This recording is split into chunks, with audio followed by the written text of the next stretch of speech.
Nisabullah, and welcome to this YouTube presentation. Thank you for opening the presentation, which is about the reforms that are currently being implemented across the civil service, but it's also about the restructure of the Ministry of Education. My name is John Short and I come from Brisbane. I'm employed in the Civil Service Reform Management Unit, but I'm located in the Ministry of Education. I have a couple of very important jobs to do in helping the Ministry of Education. One of them is to assist the Ministry of Education to implement the civil service reforms that some of you know about. Oh, hang on.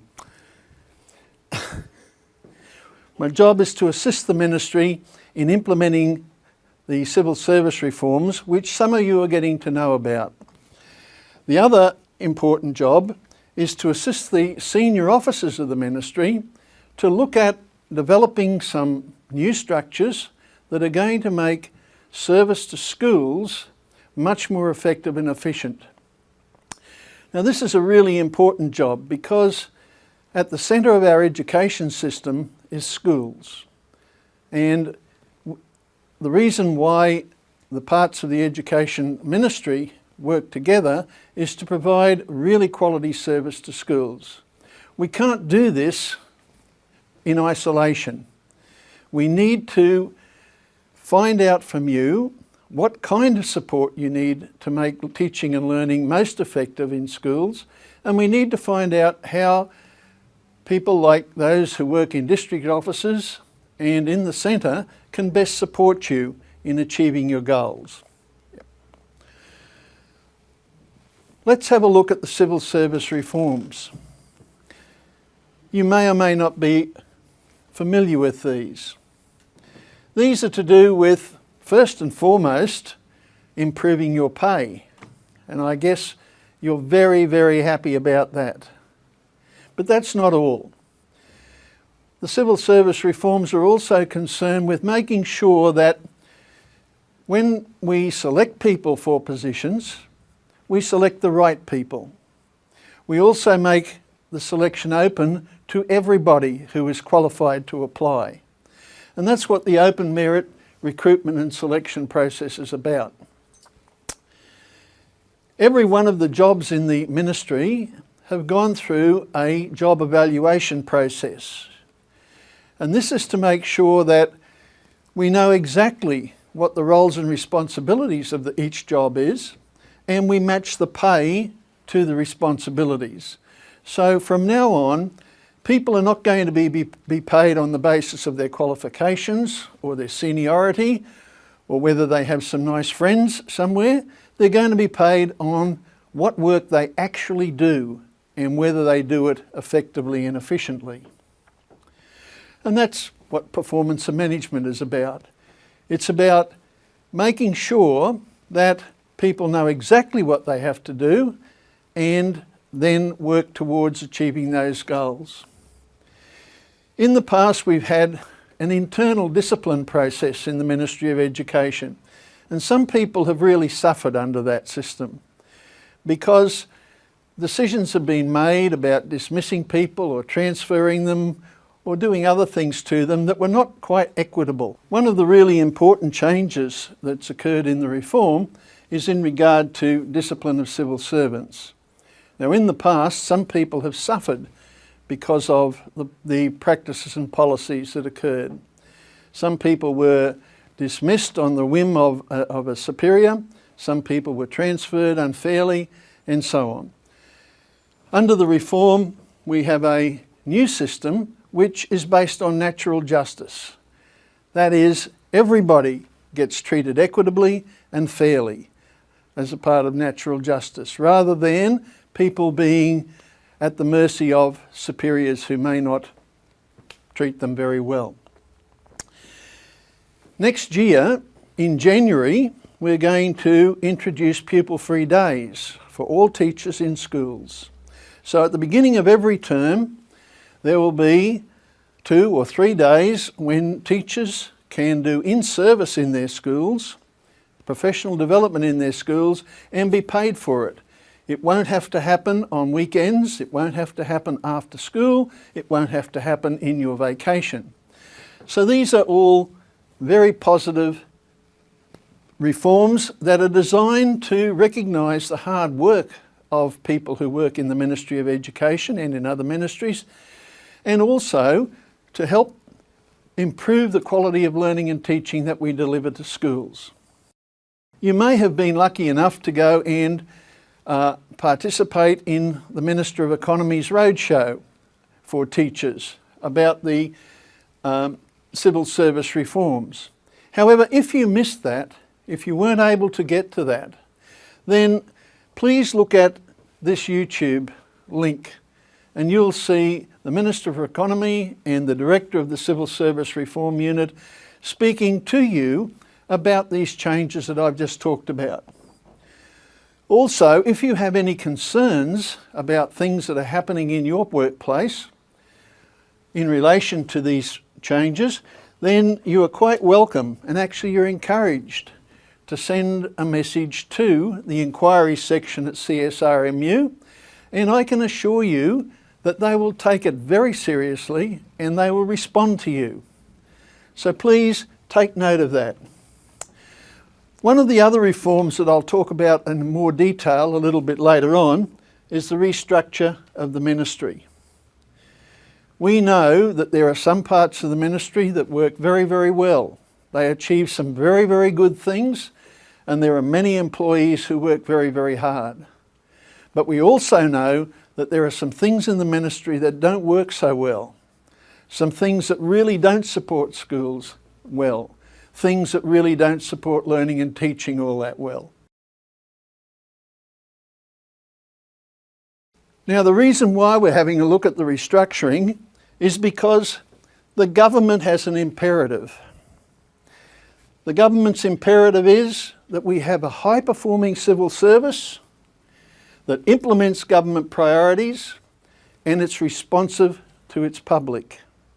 Now, the question we have to ask ourselves in the ministry is, are all of the civil servants who work in the ministry high-performing all the time?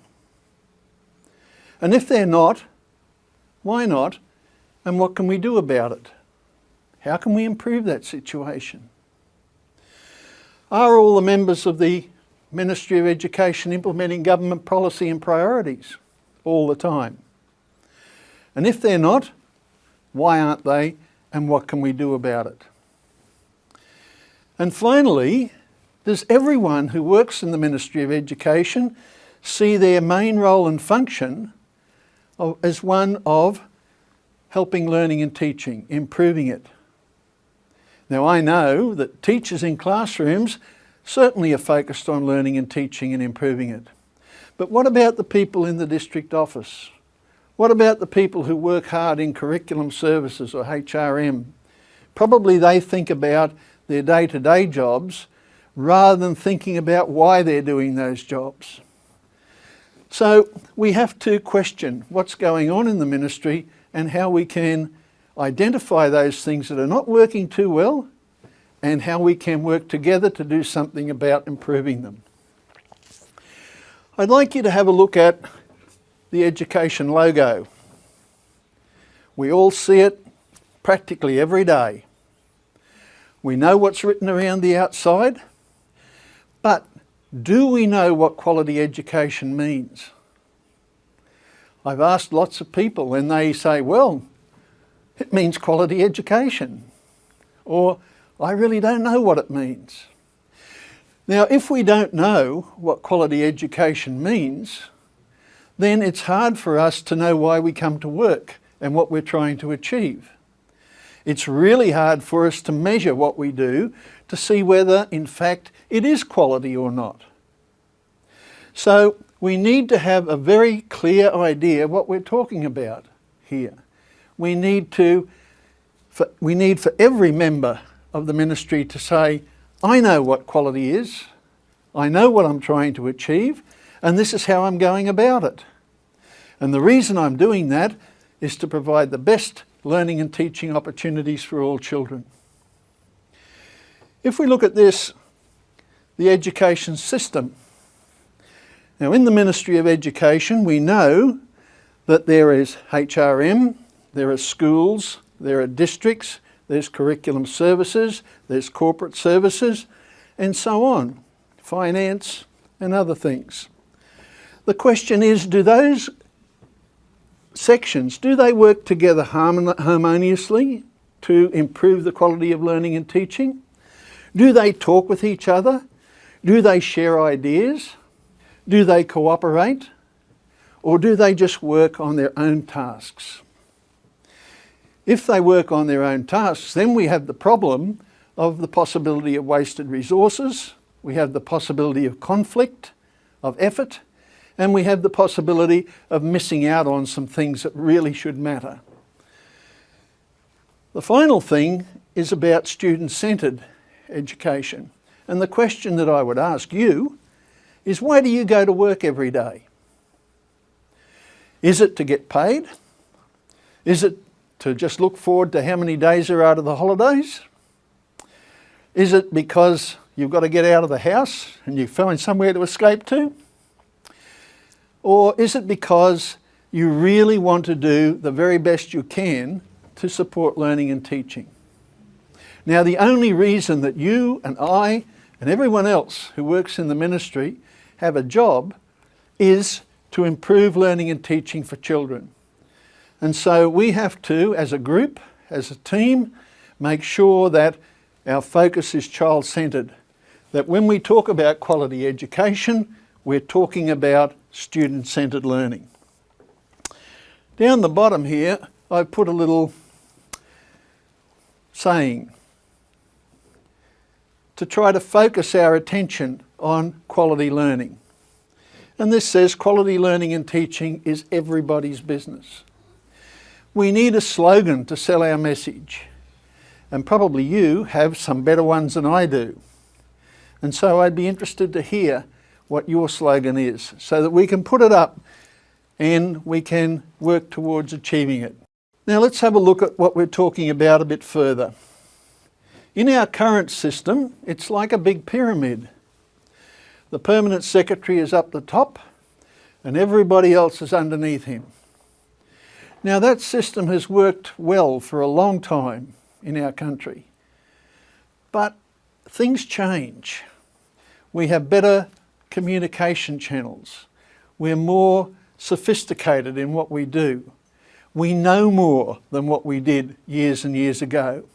So why stick to a system which is top-down, it's very controllable, it makes everybody report back up to the top all the time for approvals for everything? In this day and age, it's not working all that well. So what we have to think about is moving to a system which puts schools right at the top. And underneath that, we have districts supporting them and we have the centre supporting them. It doesn't mean we put the PS at the bottom of the pile, not at all. What it means is the PS is responsible for supporting all those people above him. It's a great big job. Over in this model, his only responsibility was to give orders and tell people what to do. But this is different. If we go for models like this, then we can spread things out a bit. Instead of someone applying for leave down here and it has to go up here for approval, in this kind of model it can be approved over here by delegated authority. So what we want to do is look at a system which works in our modern society, which takes advantage of all the skills and equipment and tools that we have, but remains centred on children for everything we do. Now remember, I asked the question before, what do we mean by quality education? What we've got to do is come up with a definition of that so that we all have a clear understanding of why we're working. And these are the things that I'm going to ask you to think about a little bit later on. On the web link, you'll be able to access a response form.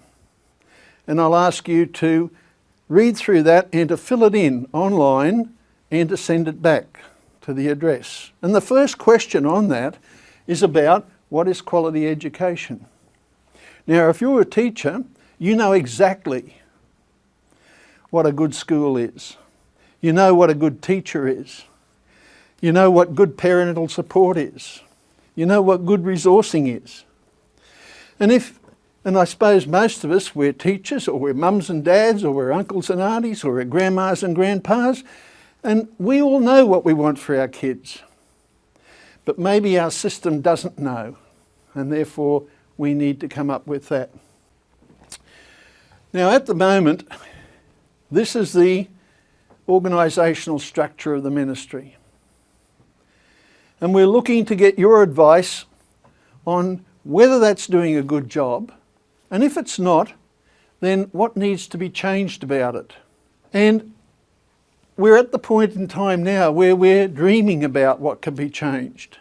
When I talk with teachers and I ask them what needs to be fixed, they've got lots and lots of ideas. They say, oh, we need to get rid of this and we need to change that, and these people aren't doing a proper job, and so on and so on.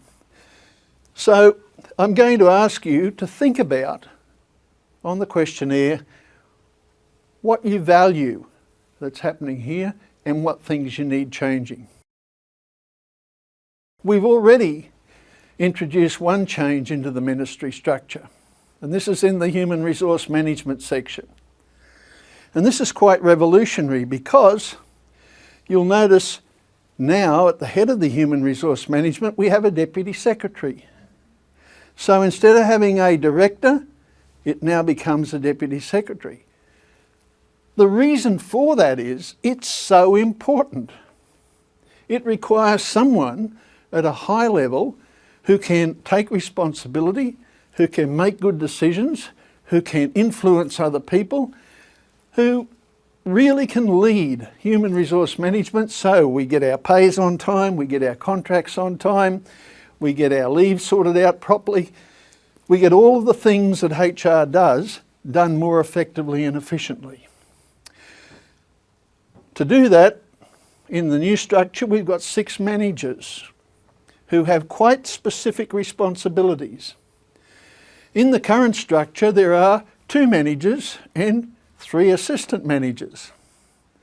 But we're saying now, these tasks are so important that all of them need to have managerial positions looking after them. So you might have some ideas about whether schools need to be restructured.